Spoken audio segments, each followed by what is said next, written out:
There was once a man who had a daughter who was called Clever Elsie. And when she had grown up, her father said, "We will get her married." "Yes," said the mother, "if only someone would come who would have her." At length a man came from a distance and wooed her, who was called Hans. But he stipulated that Clever Elsie should be really smart. "Oh," said the father, "she has plenty of good sense." And the mother said, "Oh, she can see the wind coming up the street and hear the flies coughing." "Well," said Hans, "if she is not really smart, I won't have her." When they were sitting at dinner and had eaten, the mother said, "Elsie, go into the cellar and fetch some beer." Then Clever Elsie took the pitcher from the wall, went into the cellar, and tapped the lid briskly as she went, so that the time might not appear long. When she was below, she fetched herself a chair, and set it before the barrel, so that she had no need to stoop, and did not hurt her back, or do herself any unexpected injury. Then she placed the can before her, and turned the tap, and while the beer was running she would not let her eyes be idle, but looked up at the wall, and after much peering here and there, saw a pickaxe exactly above her, which the masons had accidentally left there. Then Clever Elsie began to weep and said, "If I get Hans, and we have a child, and he grows big, and we send him into the cellar here to draw beer, then the pickaxe will fall on his head and kill him." And she sat, and wept, and screamed with all the strength of her body, over the misfortune which lay before her. Those upstairs waited for the drink, but Clever Elsie still did not come. Then the woman said to the servant, "Just go down into the cellar, and see where Elsie is." The maid went, and found her sitting in front of the barrel, screaming loudly. "Elsie, why do you weep?" asked the maid. "Ah," she answered, "have I not reason to weep? If I get Hans, and we have a child, and he grows big, and has to draw beer here, the pickaxe will perhaps fall on his head, and kill him." Then said the maid, "What a clever Elsie we have!" and sat down beside her, and began loudly to weep over the misfortune. After a while, as the maid did not come back, and those upstairs were thirsty for the beer, the man said to the boy, "Just go down into the cellar and see where Elsie and the girl are." The boy went down, and there sat Clever Elsie and the girl both weeping together. Then he asked, "Why are you weeping?" "Ah," said Elsie, "have I not reason to weep? If I get Hans, and we have a child, and he grows big, and has to draw beer here, the pickaxe will fall on his head and kill him." Then said the boy, "What a clever Elsie we have!"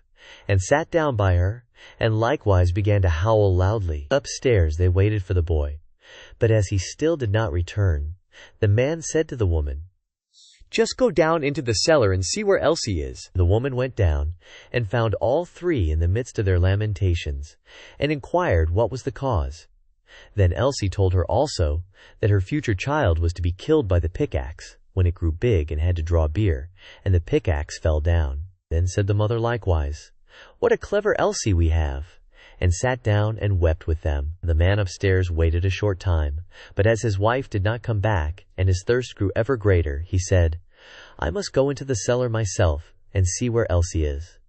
But when he got into the cellar, and they were all sitting together crying, and he heard the reason, and that Elsie's child was the cause, and the Elsie might perhaps bring one into the world some day, and that he might be killed by the pickaxe, if he should happen to be sitting beneath it, drawing beer just at the very time when it fell down, he cried, "Oh, what a clever Elsie!"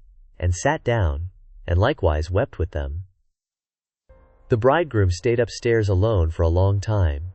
Then, as no one would come back, he thought, "They must be waiting for me below. I too must go there and see what they are about." When he got down, the five of them were sitting screaming and lamenting quite piteously, each outdoing the other. "What misfortune has happened then?" asked he. "Ah, dear Hans," said Elsie, "if we marry each other and have a child, and he is big, and we perhaps send him here to draw something to drink, then the pickaxe which has been left up there might dash his brains out if it were to fall down. So have we not reason to weep?" "Come," said Hans, "more understanding than that is not needed for my household. As you are such a clever Elsie, I will have you," and seized her hand, took her upstairs with him, and married her. After Hans had had her some time, he said, "Wife, I am going out to work and earn some money for us. Go into the field and cut the corn that we may have some bread." "Yes, dear Hans, I will do that." After Hans had gone away, she cooked herself some good broth, and took it into the field with her. When she came to the field, she said to herself, "What shall I do? Shall I cut first, or shall I eat first?" "Oh, I will eat first." Then she drank her cup of broth, and when she was fully satisfied, she once more said, "What shall I do? Shall I cut first, or shall I sleep first?" "I will sleep first." Then she lay down among the corn and fell asleep. Hans had been at home for a long time, but Elsie did not come. Then said he, "What a clever Elsie I have!